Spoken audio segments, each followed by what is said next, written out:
संत कुमार जी दो ज्ञानी थे मेरे जैसे, हैं? उन्होंने विचार किया कि भाई ये बाकी घिटी पिटी बातें तो सभी करते रहते हैं, कुछ ऐसा करो जो नया हो, जैसे लोग अच्छी तरह से फॉलो करें। उन्होंने कि हाँ ऐसा तो ये बात ठीक। बोले तो ऐसा क्या करना है?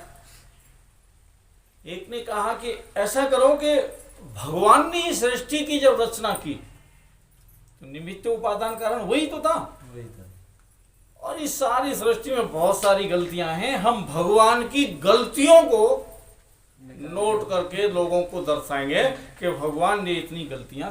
बोले हाँ ये विषय बहुत अच्छा है, इस विषय पर आज तक किसी ने कोई चर्चा नहीं की है, ये विषय अच्छा रहेगा। और उन्होंने ये मंत्रणा करके एक बोला मैं गिनतियां ढूंढता हूँ, गलतियों को ढूंढ ढूंढ कर तुम्हें बताऊंगा और तुम एक रजिस्टर में लिखते रहो, फिर हम उसको फॉलो करें। बोले ठीक है। और दोनों व्यक्ति चल दिए। अभी गांव में होके निकले और बारी थी।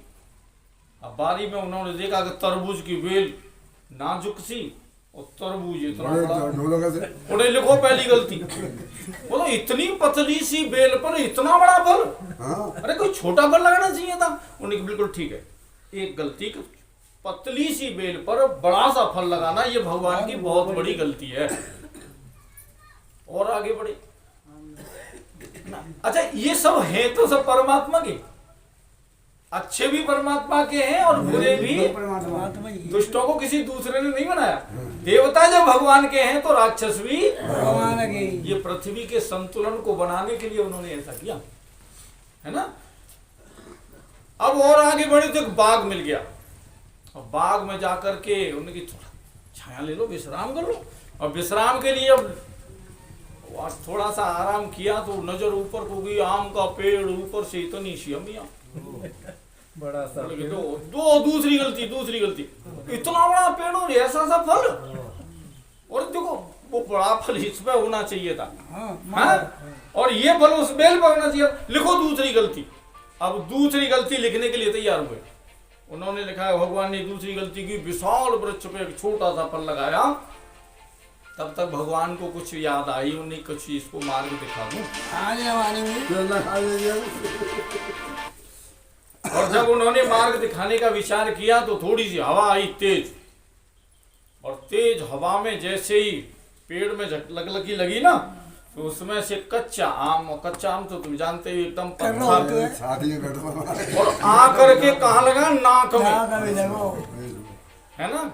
पत्थर जैसा फल और नाक जैसा नाजुक अंग, और वो भी मनुष्य कलयुगी। एक बार में अकल आ गई, उन्हें बिल्कुल ठीक है बोले। दूसरा भागा उसने हवा की,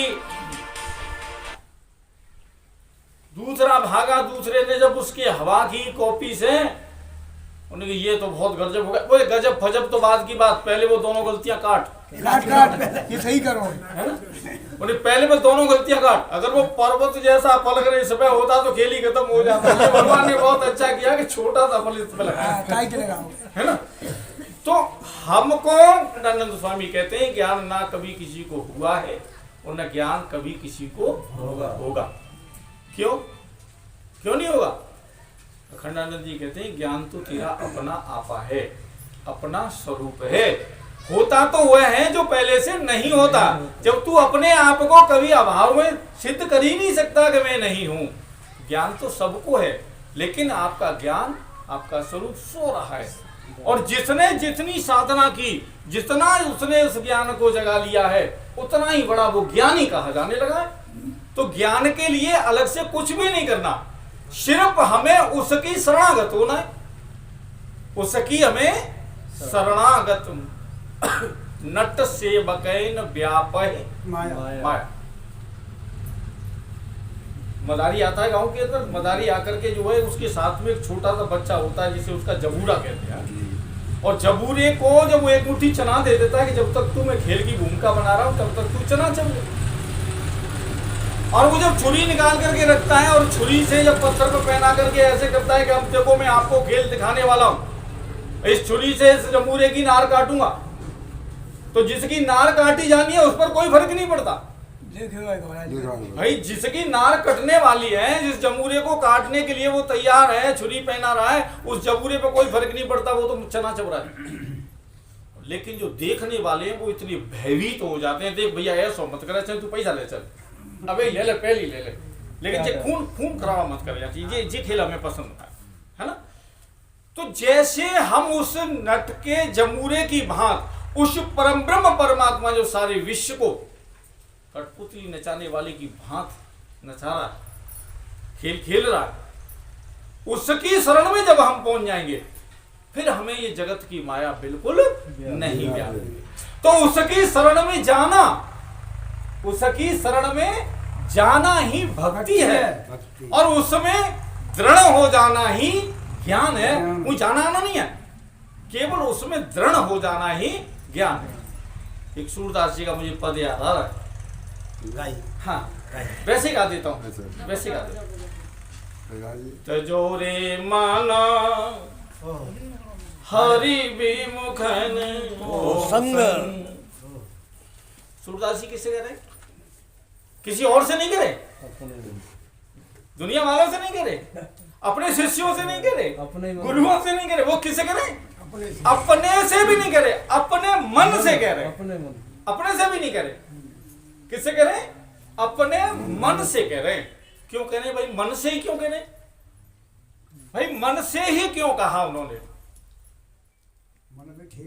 उन्होंने इसलिए कहा कि ये हमारी जो इंद्रियां हैं, ये इंद्रियां जिस इंद्री के साथ मन जुड़ जाता है, वही इंद्री इस पूरे खेल को बिगाड़ने में सक्षम हो जाती है। सिर्फ एक मन जिस इंद्री के साथ, एक इंद्री के साथ जुड़ जाएगा ना, वही इंद्री पूरा खेल बिगाड़ देगी। और मन जिस इंद्री के साथ नहीं है, वह इंद्री कभी भी आपको पतन की ओर नहीं ले जा सकती। उत्थान कराएगा तो मन कराएगा, पतन कराएगा तो मन कराएगा। इसीलिए उन्होंने सबसे पहले मन को लक्ष्य करके कहा, अरे मन हरि विमुखों का साथ छोड़ दे। किनका साथ छोड़ दे? हरि विमुखा। कौन से साथी हैं?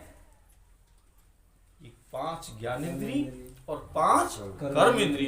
जो इंद्रियां हरि से विमुख हो गई हैं, जो भगवान के विमुख हैं, आंख से देखो तो भगवान का दर्शन, कान से सुनो तो भगवान की चर्चा, है ना, पैरों से चलो तो भगवान के तीर्थ स्थल, भगवान के धाम मंदिर, है ना, कर्मों से करो तो भगवान की सेवा। यानी जो इंद्री भगवान के साथ नहीं है, जो हरि से विमुख है, ऐसी इंद्री का तू साथ छोड़ दे। और अगर तूने इनका साथ नहीं छोड़ा तो क्या होगा? तजोरी माना हरि विमुख को संग, जिनके संग कुमति मति उपजे, पर तु भजन में भंग। तजोरे मन हरि विमुख को संग, जिनके संग कुमति मति उपजे, यानी तेरी मति में क्या हो जाएगी? कुमति हो जाएगी। तेरी मति न रह करके कुमति हो जाएगी। और क्या हो जाएगा? तेरे भजन में भंग पड़ जाएगा, तेरे भजन में भंग पड़ जाएगा। अच्छा भजन का है भैया, इससे कुछ लंबा हो जाएगा। तेरे भजन में भंग पड़ जाएगा। अच्छा भजन में भंग पड़ेगा तो फिर और क्या होगा? तो सूरदास जी कह रहे हैं, काम क्रोध मद लोभ मोह में निसुदिन रहती उमंग। काम क्रोध मद लोभ मोह में निसुदिन रहती उमंग। और कहाँ भयो पान कराए, कहाँ भयो पान कराए, बिसनय तज भुजंग। तजोरे मन हरि विमुखन को संग। काम क्रोध मद लोभ मोह यानी विकार हैं, इनको उत्साह मिलने लग जाएगा। अगर सिर्फ भजन में भंग हो जाएगा तो क्या हो जाएगा, ये काम क्रोध लोभ ये विकार जो तेरे हैं ये बढ़ जाएंगे। बहुत बढ़िया। काम क्रोध मद लोभ मोह में निस्दिन बढ़ते उमंग। और कहा भयो पय पान कराए, पय माने दूध। अरे दूध के पिलाने से क्या हो जाएगा, सर्प कभी विष को नहीं छोड़ता, विष नहीं तजत भुजंग। यानी जो हरि के भजन से विमुख हो गए हैं वो ऐसे सर्प के समान हैं जिसको दूध पिलाने से भी उसका विष जलता नहीं और बढ़ जाता। सूरदास जी कह रहे हैं जो भगवान से विमुख हो गए हैं वो उन सर्पों की भांत हैं। कौन से सर्पों की भांत, जिनका दूध पिलाने से भी विष जलता नहीं और बढ़ जाता है। और उन्होंने कहा कागा काह कपूर चुंगाए स्वान नहाए गंग। कागा काह कपूर चुंगाए स्वान नहाए गंग।